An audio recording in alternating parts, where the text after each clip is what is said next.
Salut tout le monde, salut les épicurieux. Aujourd'hui je reviens sur une pratique que j'ai déjà installée depuis 3 ans maintenant. C'est la 4e année que je le fais. Je vous propose de voir ce que j'ai découvert en 2023, que je vous présente en 2024, et qui sont des astuces nouvelles par rapport à toutes celles que j'ai déjà, il y en a un certain nombre. J'en rajoute encore cette année avec quelques nouveautés. Et j'espère que ça va vous intéresser. Je vous le présente un peu dans le désordre et je vous donne rendez-vous à la fin.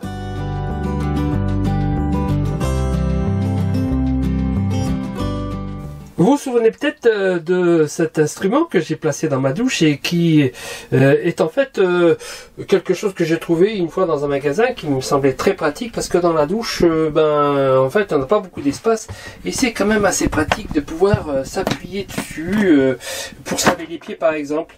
Voilà, c'était l'objet. En fait, il résiste pas beaucoup. Là, il tient encore, mais vous voyez, au bout d'un certain temps, il se déplace. C'est assez désagréable. Et ça m'a énervé et du coup j'ai trouvé une autre solution.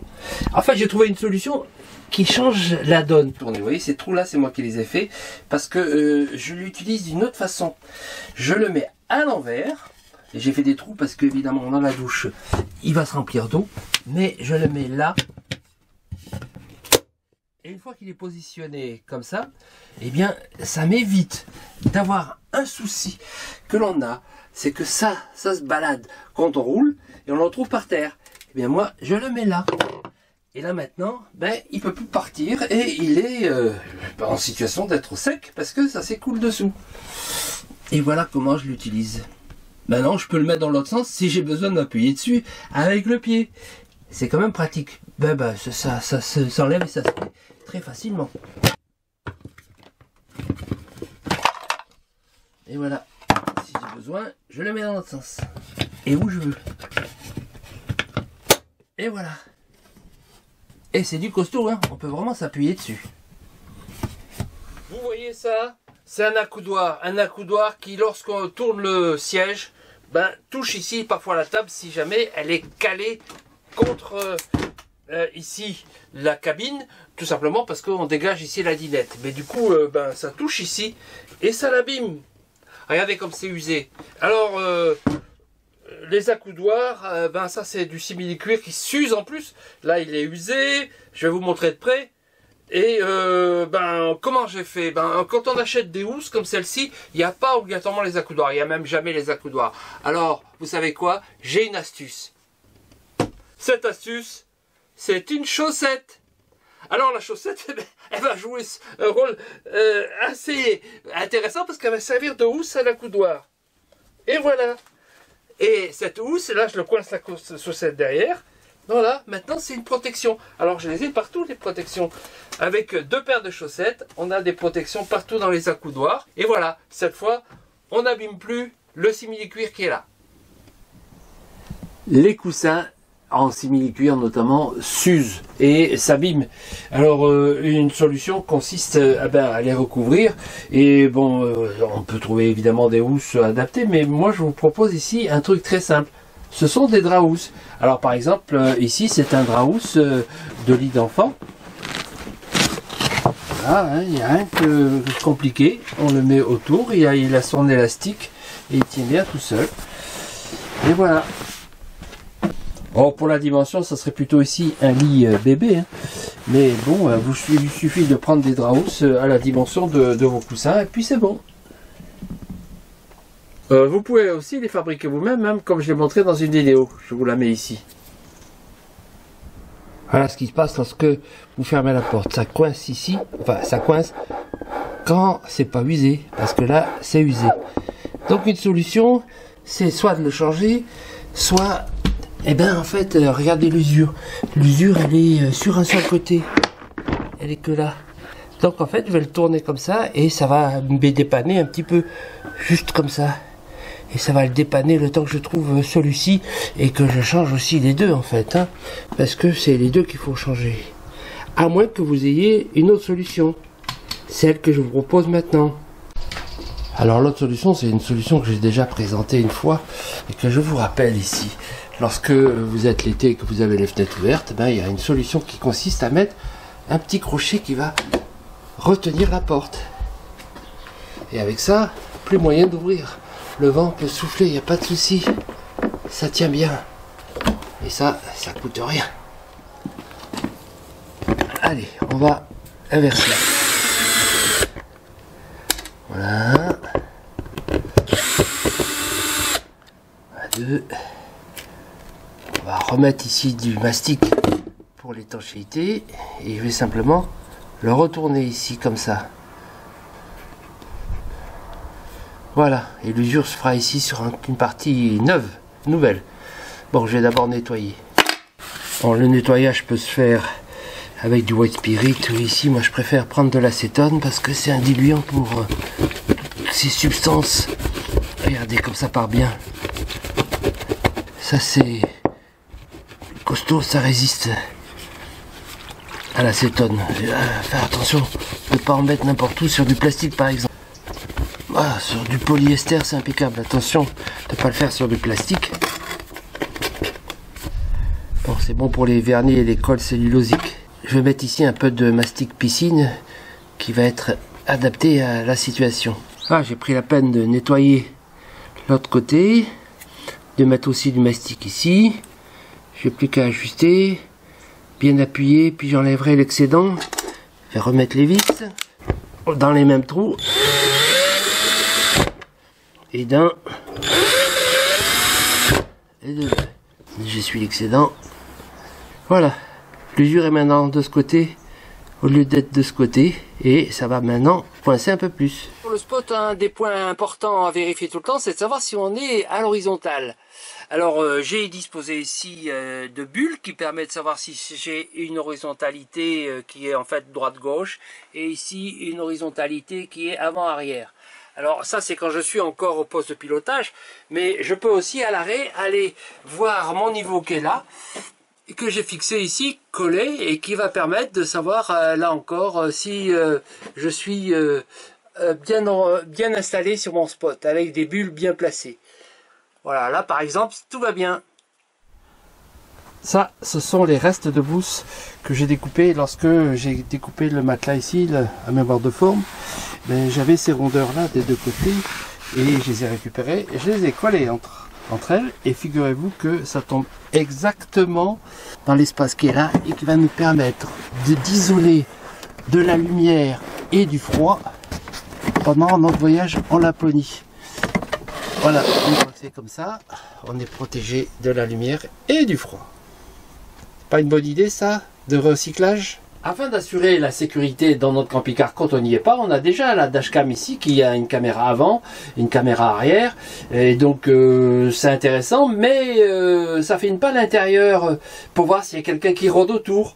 Et ben moi j'ai installé cette caméra là. Voilà, donc celle-là, elle permet de voir en fait, elle voit l'intérieur ici, c'est-à-dire la porte d'entrée. Et comme ça, je suis ici connecté au Wi-Fi du camping-car, du routeur, et je peux donc surveiller tout en étant en randonnée ce qui se passe dans le camping-car. Moi ça me rassure, c'est pas indispensable, mais c'est un plus que j'apprécie beaucoup. Alors j'ai fait une vidéo là-dessus sur les matériaux Xsense, je vous renvoie à cette vidéo pour cette caméra, mais aussi d'autres choses que j'ai dans le camping-car, dans la domotique camping-car. Dans les accessoires que l'on trouve dans les soutes des camping-cars, il y a ces sièges pliants. Ils sont bon marché et on a pu les garder quelque temps, mais voilà, ils ont un problème de pied qui finit par se casser au niveau de cette jonction de plastique. Et si vous cherchez des sièges plus intéressants et plus sûrs, eh bien vous allez en trouver de différentes sortes, avec sièges qui s'inclinent, avec des dimensions pliées qui rentrent bien dans la soute. Et on a eu de la chance, on a trouvé ceci dans une promotion à Lidl en premier prix et on les a payés 20 €. Ils sont super. Si vous avez la chance de les retrouver, eh bien on vous les conseille. Voilà deux appareils qui sont destinés à mesurer des fuites de gaz éventuelles. Alors j'avais déjà utilisé celui-là et je vous l'ai déjà montré une fois. j'ai pu récupérer celui-ci et commander chez Toptel celui-ci qui a une différence, c'est la même qualité, c'est le même produit, mais il a une différence importante, il a ce long col de cygne qui permet d'aller fouiller dans des endroits pas toujours évidents. Par exemple ici, lorsque je me suis occupé du chauffage et j'ai tout débranché et rebranché, notamment toutes les connexions gaz qui se trouvent là en bas, eh bien vous voyez qu'avec ce système là je n'y arrive pas. Je n'y arrive pas et c'est pas pratique du tout parce que bon, là je pourrais éventuellement appuyer sur la détection de gaz et aller le balancer comme ça pour aller fouiller et c'est pas très pratique et encore là c'est facile parce que dans la bouteille de gaz elle est beaucoup moins. Avec celui-ci ça change tout parce que le col de cygne, là j'ai qu'une main, je le mets fait comme ça, mais regardez ici je vous rappelle qu'il y a la possibilité de détecter soit des détections de gaz que vous sentez au nez, hein, c'est avec la détection haute, et des détections très faibles ici avec l'eau. Donc je vais mettre ici sur l'eau pour vérifier que je n'ai pas de fuite de gaz ici. Donc vous voyez, je peux y accéder très facilement et même en profondeur bien plus que je l'avais auparavant. Donc je peux le faire partout ici. Je vais vous montrer d'ailleurs au niveau de la soute à gaz ce que ça donne. Alors vous voyez par exemple ici c'est assez éloigné, j'ai du mal à aller là-bas. Avec l'autre j'y arriverai pas, en tous les cas j'aurai plus de mal, alors que là c'est impeccable. Je peux faire ma détection partout ici, vérifier qu'il n'y a pas de fuite de gaz, même basse, au niveau des sorties de gaz, des filtres, etc. Donc j'ai quand même beaucoup plus de souplesse, même aller derrière entre les bouteilles pour aller voir s'il y a quelque chose qui se passe et qui pourrait être une fuite. Voilà. Donc c'est un produit que je vous conseille vivement. Enfin celui. Il y a quelque temps, je vous ai présenté cette échelle télescopique que je vous conseille d'avoir dans votre soute si vous avez la place de la mettre évidemment. Et je vous renvoie d'ailleurs à la vidéo si vous l'avez pas encore vue. Mais un de mes fidèles abonnés, Pierre, qui m'a envoyé ces photos, m'a suggéré une échelle qui peut se plier, qui est peut-être plus petite, mais qui est plus facile à ranger si vous avez moins de place. Je vous la présente ici. Et ça fait très longtemps qu'il l'utilise. Malheureusement, on n'a pas les références pour un achat éventuel. Si vous vous baladez en dehors de votre camping-car et que vous voulez faire une petite étape de randonnée pour la nuit, vous pouvez avoir une petite réserve d'eau. Alors c'est la possibilité que l'on a avec cette gourde qui dans le camping-car va pouvoir se ranger facilement. Puisqu'elle est pliante ouverte, elle fait 2 litres. Et la voilà, une fois ouverte, elle a une bonne capacité de 2 litres pour une réserve et vous pourrez aussi bien boire avec le goulot qu'avec une sorte de petite paille qui vous permet de boire directement dans la bouteille. La voilà sortie de son emballage et donc maintenant elle est directement fonctionnelle. Petit crochet ici de maintien, voilà, il est quand même pas très pratique à enlever mais c'est du costaud. Voilà la bouteille prête à être utilisée. Et vous avez de quoi boire directement par ce petit tube. Pour la remplir, voilà la capacité, 2 litres. Elle est transparente, on peut voir le niveau à travers. Ça vous permet aussi de vous en servir comme doseur. En fait, là, il y a des indications qui vous permettent de vous dire quelle est la quantité d'eau que vous devez boire lorsque vous êtes en randonnée. Si vous partez à 7 h du matin et que vous buvez, vous avez ici toutes les 2 heures une quantité d'eau que vous devez boire jusqu'à 7 h du soir. Sur 12 heures, voilà la quantité d'eau que vous devez boire pendant votre randonnée. Donc, c'est intéressant et pratique pour surveiller son hydratation. Bon, alors lorsque vous la pesez, eh ben, c'est très léger, évidemment. On a ici 260 grammes. Et elle est donc facile à porter grâce à sa poignée. Lorsque vous avez fini votre randonnée, vous allez la replier. Donc elle se plie comme on le ferait avec un tissu, c'est du silicone très souple. Et on remet le crochet. Et voilà. On referme ici et c'est bon. Voilà, c'est un bon outil pour les randonneurs. Voilà deux accessoires, un pour Elodie, un pour moi, indispensables. On a découvert ça, enfin c'est des guêtres, c'est pas nouveau, mais quand on se balade en randonnée, et notamment lorsque on se balade dans les champs et dans les pistes qui sont humides parce qu'il vient de pleuvoir, et bien voilà, avec ça vous avez protégé, ça va jusqu'aux pieds et jusqu'aux genoux. Et voilà, voilà, vous êtes protégé. Moi je trouve que c'est super. Fini les pantalons mouillés, les chaussettes trempées. Voilà, c'est juste pour vous montrer, c'est pas mes chaussures de marche, mais c'est juste pour vous montrer comment c'est facile à installer. Et je vais, vous voyez avant, je vais vous montrer après. On écarte le scratch, on défait la fermeture éclair. Donc, je fais d'une main, alors c'est pas évident. Voilà, comme ça, on va pouvoir faire le tour de la jambe. Et maintenant, il n'y a plus qu'à l'enfiler. La partie élastique qui resserre la cheville. Et ça c'est vers le haut. Et ça c'est pour passer sur la semelle. Et ben voilà, ça tient, ça remonte pas parce que grâce à la sangle qui est là. Et puis c'est serré ici parce qu'on peut aussi serrer avec l'élastique. C'est étanche parce que le scratch qui est ici recouvre la fermeture éclair. Et ça gêne pas pour la marche. Voilà, super. Et ça c'est une jauge à gaz. Alors, je vous ai déjà présenté cette jauge, c'est la jauge Mopeka. Voilà, ça me permet de savoir combien il reste de gaz dans mes bouteilles, j'en ai deux, donc ici c'est la jauge de la bouteille 1, et ça c'est la jauge de la bouteille 2, ça met quelques secondes parce que c'est une condition Bluetooth. Alors vous voyez qu'il y a une qui est pleine, une qui est entamée, mais c'est quand même à 10% près ça, c'est pas très précis, d'où l'idée d'avoir l'application qui mesure exactement la quantité en pourcentage. On configure évidemment pour marquer la taille de la bouteille et ce qu'on veut effectivement comme alerte. Par exemple, moi j'ai une alerte quand ça descend à 20%.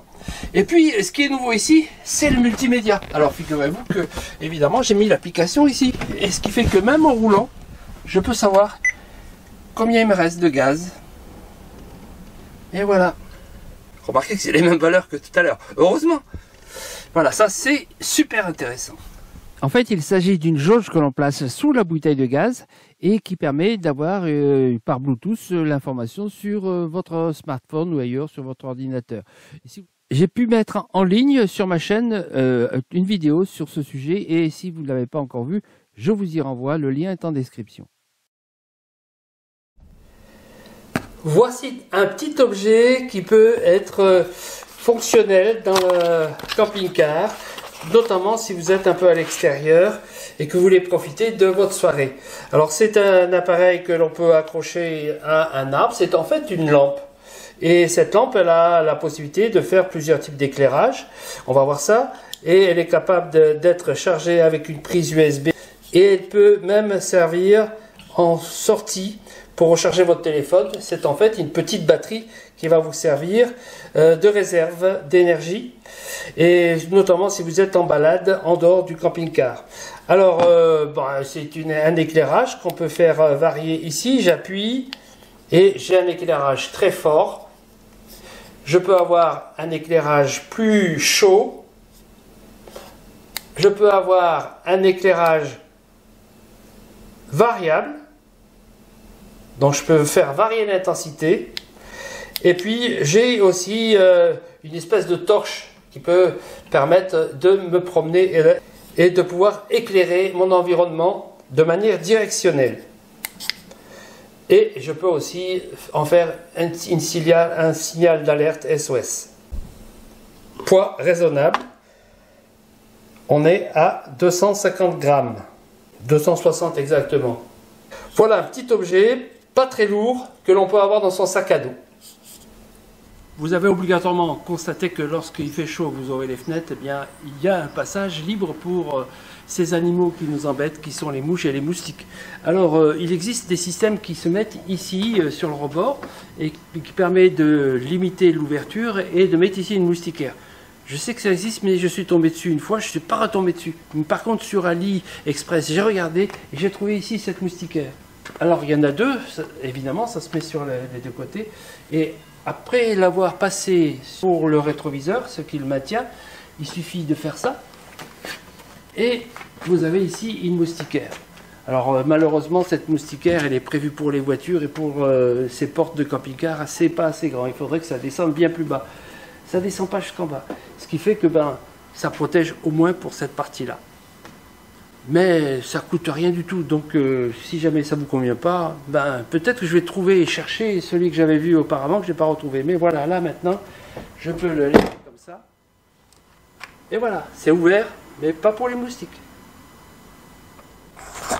Vous avez probablement besoin d'une torche dans votre camping-car. Eh bien, moi, je suis tombé en panne d'une torche et j'ai commandé celle-ci à Olight, avec qui on a un partenariat. Et elle est intéressante pour sa petite taille et ses capacités, ses qualités que je vous présente ici. À commencer par sa pile lithium-ion que je vais vous présenter tout à l'heure. Elle a plusieurs modes d'éclairage, de puissances différentes que l'on peut mettre en situation par différents interrupteurs, dont celui qui se trouve à l'arrière. On pourra la recharger grâce à ce système qui est original et caractéristique des lampes Olight et qui par magnétisme se colle derrière et il n'y a plus qu'à le mettre sur le chargeur. Un point qui m'a semblé très intéressant pour ma part, c'est qu'elle est fournie avec un petit support que l'on peut coller sur la paroi du camping-car et qui permet d'avoir cette torche disponible rapidement et qui peut même servir d'éclairage d'appoint comme je vais vous montrer un peu plus loin. La torche a l'avantage de pouvoir changer sa pile lithium de grande capacité, 3500 mAh pour 3 volts 6. C'est une grande capacité, elle est rechargeable, donc elle est donc facile à changer si nécessaire, mais elle a une durée de vie très très longue, plusieurs années, et là c'est un petit voyant que vous voyez s'allumer, qui lorsqu'il devient rouge, nécessite de la recharger. Sinon il est vert quand il est en pleine charge. Ce que vous voyez ici, c'est que c'est pas le cas, puisqu'il est orange. Donc dès que c'est orange, il vaut mieux le mettre à charger. Ici avec la méthode de recharge qui est très rapide, hop, c'est monté. Donc tant que c'est rouge, c'est que ça a besoin d'être chargé, ça devient vert quand la charge est finie. Il vaut mieux éviter de la décharger à fond parce que la batterie, évidemment, ça l'abîme quand elle descend à 0. Bon, et voilà, une fois chargé, ça devient vert. Et voilà l'ensemble positionné sur la paroi près de la porte d'entrée, facile à récupérer et pouvant servir d'éclairage d'appoint le soir en intensité différente. Ceci est un coussin. Ou non. Pourquoi je dis ou non? Tout simplement parce que c'est un coussin particulier qui peut se transformer en plaid. Voilà, on ouvre le coussin et on a maintenant un plaid.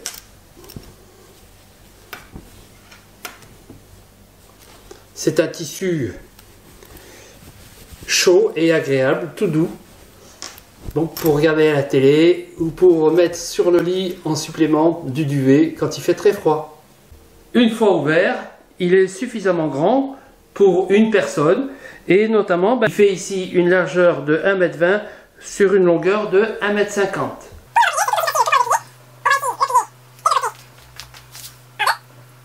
Puis on le replie en deux, et encore en deux, et encore en deux. Et vous retrouvez le coussin d'origine. Et voilà. Lorsqu'on est à l'étranger, les réseaux électriques ont des systèmes différents selon les pays. Il faut donc être en situation de pouvoir brancher ces appareils en toute sécurité sur des prises. Il existe sur le marché un grand nombre d'adaptateurs qui permettent de réaliser en toute sécurité cette installation. Pour ma part, j'ai opté pour ce petit sac qui contient tous les embouts nécessaires que je vous présente ici selon les pays.